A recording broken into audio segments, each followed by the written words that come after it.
દાહોદ જિલ્લા ખાતે ધોધમાર વરસાદ નોંધાયો છે। ભારે ગાજવીજ સાથે મેઘરાજાએ દાહોદ જિલ્લા ખાતે આગમન કર્યું છે। આ ઉપરાંત લીંબડી, ઝાલોદ અને કારઠમાં પણ વરસાદ નોંધાયો છે।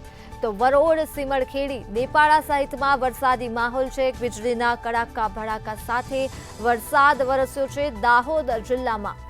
તો ધોધમાર વરસાદ નોંધાયો છે દાહોદ જિલ્લા ખાતે, જ્યાં લીંબડી, ઝાલોદ, કારઠ તથા વરોડ, સીમળખેડી અને દેપાડાનો સમાવેશ થાય છે, જ્યાં વરસાદ નોંધાયો છે। રાહદારી રસ્તાઓ ઉપર વરસાદી પાણી પણ ભરાયા છે, તો ક્યાંક રસ્તાઓની હાલત પણ બિસ્માર હાલતમાં જોવા મળી રહી છે ભારે વરસાદના પગલે।